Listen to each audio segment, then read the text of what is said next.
Estamos estudiando la verdad fundamental y esta es la lección 27 y estaremos hablando de la santidad.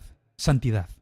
Y este es un tema muy complejo para que nosotros lo comprendamos bien, pero a su vez es un tema muy importante porque es la naturaleza de Dios. El versículo clave que vamos a utilizar en esta lección se encuentra en Romanos capítulo 6, versículo 22, donde dice: «Mas ahora que habéis sido libertados del pecado y hechos siervos de Dios, tenéis por vuestro fruto la santificación, y como fin la vida eterna». Otra traducción lo dice así: «Pero ahora que han sido liberados del pecado y se han puesto al servicio de Dios», notemos la palabra, cosechan la santidad que conduce a la vida eterna. Y, como dije, este es un tema muy difícil para que nosotros lo comprendamos bien, y la razón básicamente es porque Dios es santo y nosotros no. Ese es el problema. Y como la naturaleza de Dios es diferente a nuestra naturaleza, hace difícil que nosotros comprendamos la santidad de Dios. Nosotros usualmente pensamos sobre la santidad como algo que hacemos, o más comúnmente es algo que no hacemos. Yo sé que existen personas que piensan que son santos porque no fuman o no beben alcohol o no están persiguiendo a cada mujer que ven. Y entonces lo único que les estoy describiendo aquí es el poste de una cerca, porque eso no es santidad. La santidad es la vida de Dios.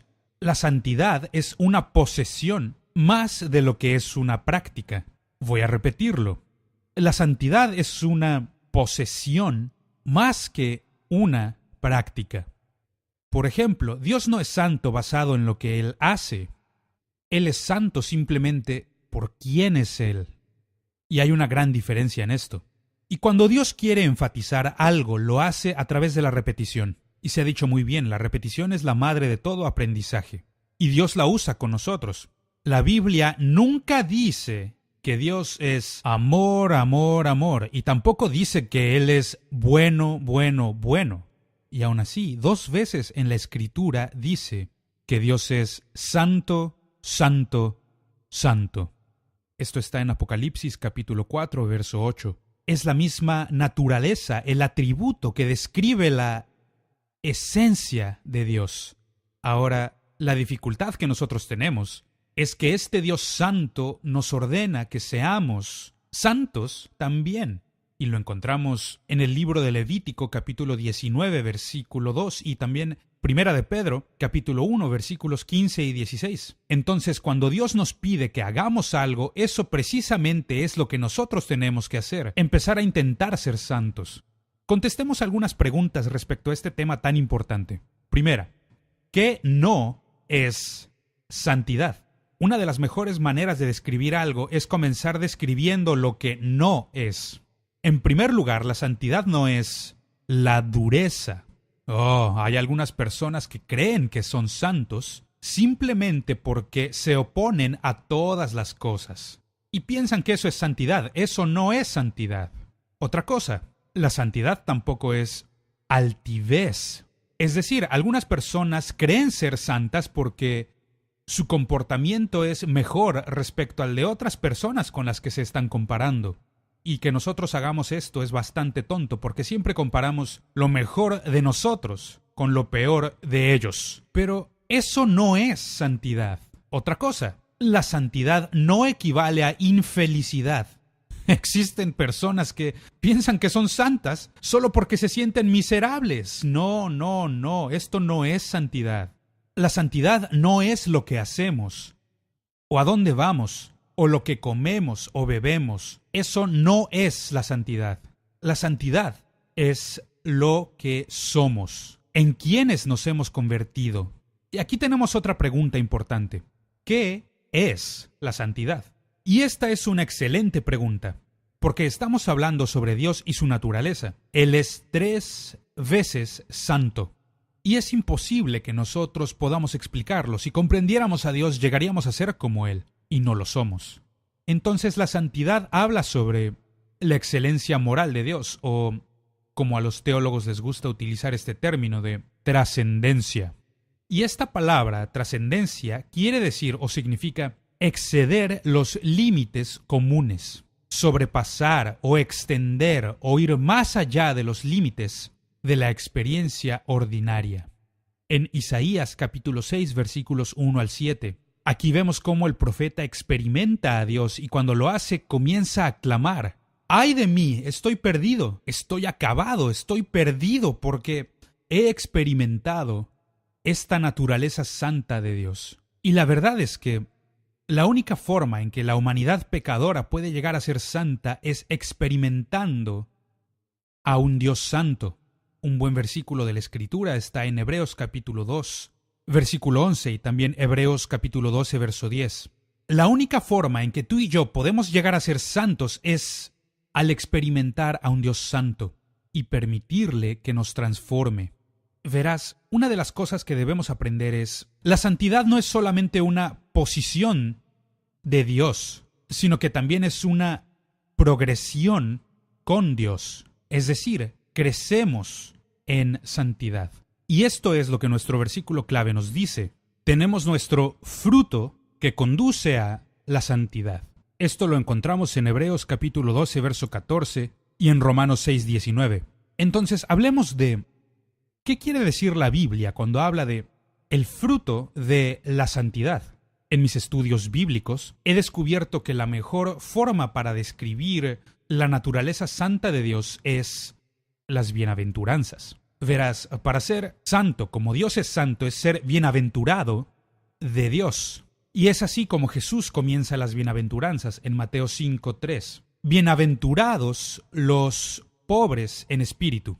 La palabra bienaventurados significa ser feliz o ser envidiado, el ser próspero espiritualmente, ser alguien con el favor de Dios sobre ti.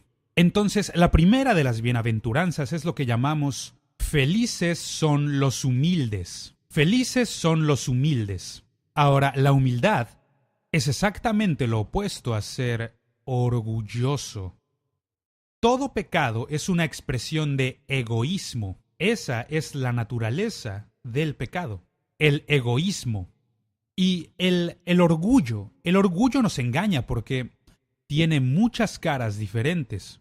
Por ejemplo, el orgullo puede revelarse en la jactancia, pero también el orgullo puede ser revelado en el miedo. El orgullo puede revelarse en ser muy atrevido o también puede revelarse en la preocupación. ¿De qué estamos hablando? Ambas cosas son las dos caras de la misma moneda. Hablamos de pensar solamente en ti mismo. Entonces, la santidad no consiste en pensar mal sobre ti mismo. La santidad simplemente es no pensar en ti mismo. Eso no es en lo que te estás concentrando. Deberías concentrarte en Dios y en los demás. Eso sí es humildad, el no pensar en ti mismo. Y por supuesto, la recompensa para esto es lo que Jesús llama el reino, y está hablando sobre el reino de Dios. Bienaventurados los pobres en espíritu, porque de ellos es el reino de los cielos. Y aquí tenemos la segunda bienaventuranza que Jesús nos da. Y dice: bienaventurados o felices los que lloran. Sí, me escuchaste bien. Es exactamente lo que Jesús dijo. Bienaventurados los que lloran. Mateo 5:4. Ahora, el mundo no cree en esto. El mundo cree que si ríes es porque estás bendecido. Pero si estás llorando, bueno, eso no está bien. Pero en lugar de ser una señal de debilidad, las lágrimas piadosas y la tristeza pueden ser una señal de nuestra alma siendo purificada. Un escritor lo expresó muy bien. Él llenó mis ojos con lágrimas para que yo pudiera ver. Y muchas veces es lo que el quebrantamiento produce, las lágrimas. Felices los que lloran. Verás, lo que el orgullo produce en nosotros, lo que el orgullo origina, es insensibilidad o dureza, que por lo general debe ser quebrantada. Y parte del proceso de quebrantamiento es el duelo. Entonces, cuando comenzamos a ver a Dios y vemos la vida de la forma en que Dios ve la vida, podemos ver lo que el pecado produce en nuestras vidas. Y esto nos da lo que la Biblia llama la tristeza según Dios. Segunda de Corintios 7:10. Aquí nos habla sobre la tristeza del mundo. ¿Y cuál es esa tristeza? ¿Lamentan que los hayan atrapado? No, sino que lamentamos lo que hemos hecho porque reconocemos que esa no es la forma en que Dios vive o quiere que vivamos. Y es solamente cuando le permitimos a Dios que quebrante este orgullo pecaminoso en nosotros que podemos recibir el consuelo de Dios. Entonces dice, bienaventurados los que lloran, porque ellos recibirán consolación. Y aquí tenemos la tercera de las bienaventuranzas. Felices son los humildes. Y uso esta palabra humildes porque Jesús dijo, y esto está en Mateo 5:5, bienaventurados los mansos. Y me parece una tragedia que en nuestro idioma esta palabra manso puede confundirse con una persona débil. Y estas palabras, mansedumbre y debilidad, en realidad significan lo opuesto. Este no es mansedumbre, lo que significa tener poder bajo control. Poder que se encuentra bajo autoridad. Y esta palabra griega en especial puede usarse de diferentes formas. Un ganadero, por ejemplo, podría utilizar esta palabra refiriéndose a un caballo. Un caballo que ha sido domado para obedecer a la voluntad de su amo. Y cuando se habla de domarlos, se habla de amansarlos. Los marineros pueden utilizar esta palabra cuando hablan de domar los vientos. Mientras los vientos soplan, ellos son capaces de soltar sus velas para hacer que la nave vaya en la dirección que ellos quieran. Hemos amansado los vientos. Los doctores podrían usar esta palabra. La utilizan cuando están hablando de una enfermedad y cuando han curado a esta enfermedad, pueden decir que han domado a la enfermedad, la hemos puesto bajo control. Y este es el significado de esta palabra, mansos. Verás, el enojo por sí mismo no es un pecado. De hecho, la Biblia nos ordena, Dios nos ordena, que nos enojemos, pero que no pequemos. Y esto lo vemos en Efesios 4:26. Dice, airaos, pero no pequéis, es decir, no lo lleves tan lejos, no cruces una línea que no deberías, porque existe el riesgo de llevar el enojo muy lejos. No permitas que tu enojo se convierta en ira, porque cuando lo haces comenzarás a jugar a que eres Dios. Santiago 1:20 dice, porque la ira del hombre no obra la justicia de Dios. Entonces no te des el lujo de caer en esta trampa. Y tampoco lleves tu enojo muy lejos. No permitas que se convierta en ira, o terminarás jugando a ser Dios. Y lo cierto es que la ira lleva a la venganza, y la venganza solamente es del Señor. Y esto lo encontramos en Romanos capítulo 12, verso 19, y también en Hebreos 10, verso 30. Entonces nunca tomes venganza por tu propia mano, porque la venganza no te pertenece, solamente le pertenece a Dios. Porque Él es el único que es verdaderamente santo y capaz de conducirse sabia y apropiadamente. Ahora veamos otra de las bienaventuranzas. Mateo capítulo 5, versículo 6. Bienaventurados los que tienen hambre, los hambrientos. Jesús dijo, bienaventurados los que tienen hambre y sed de justicia. Él toma estas necesidades tan básicas del ser humano, hambre y sed, y las aplica a nuestra vida espiritual. El hambre es una evidencia de una vida sana. Sí, porque cuando pierdes tu apetito, algo está mal, algo está mal. Porque sin una alimentación apropiada, vamos a terminar experimentando gran incomodidad, dolor, enfermedad. Muchas cosas comienzan a deshacerse en nuestra vida cuando no nos estamos alimentando bien. Entonces dice, yo quiero que prueben y vean qué bueno es el Señor. Esto lo vemos en el Salmo 34, versículo 8, y también en Primera de Pedro 2:3. Él se refiere a lo mismo y dice que debemos participar del Señor. Dios nos invita a que vengamos y cenemos con Él, a participar de su naturaleza. Bienaventurados los que tienen hambre y sed de justicia, porque el hambre verdadera de nuestras almas es por justicia. Y el error que cometemos muchas veces es que empezamos a intentar llenarnos y saciar el hambre de nuestra alma con algo más. Y no es eso de lo que tu alma tiene hambre. Tu alma tiene hambre de Dios. muchas cosas, y es de esta forma en la que el mundo nos miente, y pensamos que lo podemos encontrar en alguna cosa o en alguna persona, y no. El deseo más básico de tu alma es estar bien con Dios. Aquellos que tienen hambre y sed de justicia. Entonces, yo te animo a desarrollar un apetito saludable, un apetito por las cosas de Dios. Búscale a Él y nunca te arrepentirás, amigo, porque Él va a satisfacer el hambre de tu alma. Ahora, la siguiente bienaventuranza de la que quiero hablar es la de los misericordiosos. Bienaventurados los misericordiosos. Esto está en Mateo 5, versículo 7, y Jesús dice, bienaventurados los misericordiosos. Los misericordiosos. Y nunca podremos experimentar misericordia en nuestra vida hasta que nos encontremos con alguien que o nos haya hecho algún daño o con alguien que tenga una posición menor a la que nosotros tenemos, en que podamos mostrarles misericordia y ayudarles, sea cual sea la posición en que estén. Es la única manera en que la misericordia puede revelarse en nosotros. Gracias a Dios porque Él es un Dios misericordioso. Y este es el tema del Antiguo Testamento. Una y otra vez Dios nos muestra su misericordia. En el Antiguo Testamento la palabra misericordia literalmente significaba inclinar la cabeza, es decir, mostrar humildad, mientras ayudas a alguien que está en una posición menor a la que tú tienes. Y en el Nuevo Testamento esta palabra va más allá, y de hecho va hacia la gracia, demuestra compasión, demuestra bondad. Y doy gracias a Dios por ambas revelaciones. Ambas palabras son importantes para nosotros, misericordia y gracia. Y una de las cosas que he descubierto que es misericordia y verdad, o es gracia y verdad. Ahora, lo que esto nos enseña simplemente es que la misericordia no puede ir a donde la verdad no sea bienvenida. Si no aceptamos la verdad, si no reconocemos la verdad, entonces encontraremos que la misericordia no puede seguirnos y que no puede ser puesta en nosotros, porque nosotros no aceptamos la verdad.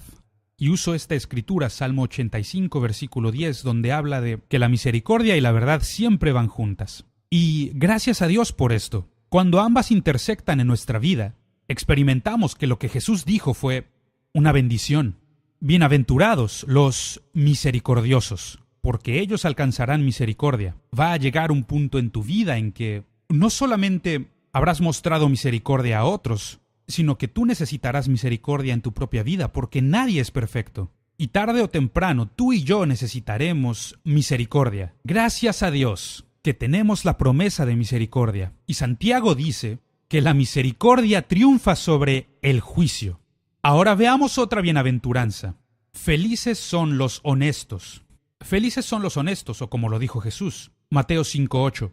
Bienaventurados los de limpio corazón, porque ellos verán a Dios. Esta palabra limpio literalmente significa estar libre de toda mezcla. Nada más está mezclado ahí. Significa ser puro, ser inocente, ser genuino, como diríamos por ahí, ser de oro puro. Todo lo que podría contaminarlo ha sido removido y ahora este es oro puro. De eso está hablando aquí, el ser libres de cualquier otro tipo de mezcla en nuestra vida. Bienaventurados los de limpio corazón, porque ellos verán a Dios. Porque son estas áreas de nuestra vida que intentamos ocultar de Dios, se convierten en puntos ciegos espirituales para nosotros. No seremos capaces de ver a Dios porque nuestro corazón no está limpio. De hecho, la prueba para un corazón limpio puede ser lo que vemos. En 1 de Timoteo, capítulo 1, versículo 5, dice que para los que son limpios de corazón, todo está limpio, pero para los malvados, todo también es malvado. Entonces, al tener un corazón puro, significa que seremos capaces de ver a Dios. Muchos creen que esta bienaventuranza significa morir e ir al cielo. No, eso no es lo que dice aquí. Dice, bienaventurados los de limpio corazón, porque ellos verán a Dios. Y quiero retarte, ¿qué es lo que tú ves en tu vida? ¿Qué es lo que puedes ver? Porque muchos ven a su alrededor y ven solo personas, y muchos están tan contaminados que lo único que pueden ver es al diablo, lo ven por todas partes. Pero yo te lanzo el reto, ¿tú ves a Dios? Me gustan estas palabras de uno de los grandes ministros que dijo: yo leo los periódicos para ver lo que Dios está haciendo, y debes tener un corazón limpio para poder hacer esto. Pero Dios nos ayuda a purificar nuestros corazones para que podamos ver a Dios ahora mismo obrando a nuestro alrededor. Quiero darte otra bienaventuranza. Jesús dijo: felices son los que trabajan por la paz, o, como dice la Escritura, bienaventurados los pacificadores. Mateo 5, versículo 9. Notémoslo, los pacificadores. Si lo que queremos es experimentar paz, tenemos que comenzar haciendo la paz con Dios. Paz con Dios. Tienes que experimentar la paz con Dios antes de poder tener la paz de Dios. Romanos capítulo 5, verso 1. Habla sobre la paz que viene de Dios. ¿Cuánto lo necesitamos en este mundo en el que vivimos? La paz de Dios. Bienaventurados los pacificadores. Nunca serás capaz de hacer paz para otras personas hasta que tú tengas la paz hecha con Dios. Estar bien con Dios. Es imposible tener la paz de Dios cuando nosotros no estamos en paz los unos con los otros. O, como lo dice el apóstol Juan, ¿cómo pueden amar a Dios a quien no han visto? Cuando no pueden amar a su hermano a quien sí han visto. De verdad que esta es una pregunta práctica excelente. Los pacificadores. Esto significa el unir a otros, el dar armonía o el unificar una vez más. El hacer que las personas vuelvan a estar en armonía, en unidad. Esto es parte del fruto del Espíritu Santo. Es parte de la naturaleza de la santidad. Si en verdad queremos ser el pueblo de Dios, entonces debemos ser pacificadores. Y yo veo que el problema para muchas personas es que se dan el lujo de ser problemáticos. No permitas que esto te pase. No les causes problemas a otras personas y no seas tú un problema para otros. Que sea una meta en tu vida el ser un pacificador. Y ayuda a otros a estar juntos en unidad. Aquí tenemos un buen versículo de la Escritura en Génesis capítulo 2, versículo 25, donde habla de cómo cuando la humanidad cayó al pecado, el pecado no solamente les separó de Dios, sino que terminó separando también a unos de los otros. Y continuamos leyendo en el capítulo 3, verso 7. El resultado del pecado que comenzó en el jardín ahora está esparciéndose por todo el mundo y el hermano odia a su hermano y asesina a su hermano. ¿Qué ocurrió? Todo esto comenzó porque no estaban bien con Dios, no tenían paz con Dios y todo terminó en que no tenían paz los unos con los otros. Ahora vamos a ver la última de las bienaventuranzas que Jesús nos da aquí. Felices son los acosados. Los acosados, o en las palabras de Jesús, bienaventurados los que padecen persecución. Mateo 5:10. Los que padecen persecución. Y casi nunca pensamos en estas cosas. Pero te aseguro, amigo, esto es real. Yo he viajado por tantas partes del mundo y he visto a personas que experimentan persecución terrible a causa de su fe cristiana, sea por otras religiones o por los gobiernos. Ellos sufren de manera terrible y yo siempre me asombro de estas personas porque reconozco que ellos tienen algo que yo no tengo. ¿Y de dónde viene esto? Esta bienaventuranza. Bienaventurados los que padecen persecución, o felices son los que son acosados. Y hay promesas especiales que Dios ha hecho a aquellos que son perseguidos. Promesas especiales, y como ya dije, lo he visto con mis propios ojos. Una gracia que han recibido de parte de Dios. Básicamente, el cristiano tiene dos tipos de enemigos. Dos tipos de enemigos. En primer lugar está el enemigo de Dios. Enemigo de Dios. Por supuesto, el diablo es el enemigo de Dios. Y otro enemigo es el mundo. Es un enemigo. Y estamos hablando del sistema mundial aquí. Los reinos de este mundo, el sistema de este mundo es un enemigo del reino de Dios. Esto está en 1 de Pedro 4, versículos 3 y 4. Que este mundo está yendo en la dirección equivocada. Y en estos versículos Pedro dice, a estos les parece cosa extraña, creen que hay algo mal con ustedes, porque ustedes ya no van a las fiestas ni se emborrachan con ellos. porque ya no están haciendo cosas inmorales o porque creen que algo está mal contigo. No, eso no es verdad. No hay nada de malo contigo. Algo está bien, ya hiciste paz con Dios. Pero como el mundo está yendo en la dirección equivocada, el mundo se convierte en un enemigo de Dios y luego nuestros enemigos personales. Y hay una gran promesa en esto. En el libro de Proverbios, capítulo 16, versículo 7, me encanta este versículo, cuando los caminos del hombre son agradables al Señor, y continúa diciendo, aún a sus enemigos hace estar en paz con Él, o sea, con Dios. ¡Qué promesa tan maravillosa! Que para ti y para mí, que experimentamos persecución, gente que nos ha hecho algún mal, Dios ha hecho una promesa especial para nosotros, que Él nos dará su favor. Él es el que hará que nuestros enemigos estén en paz con nosotros. ¡Qué hermosa promesa! Bienaventurados los pacificadores, porque de ellos es el reino de Dios. Lo que he visto en la vida es que muchas veces, a partir del más profundo dolor, surgen las más bellas canciones. Algunas de las mejores canciones que jamás se han escrito. Todo está bien con mi alma. Ese tipo de canciones surgieron a partir del dolor y las experiencias más terribles. Pero Dios les bendijo, Él les mostró su favor y encontraron este fruto de santidad en sus vidas, con el favor de Dios. Entonces, en tu viaje cristiano, que Dios te ayude a producir el fruto de la santidad. Que Dios te bendiga.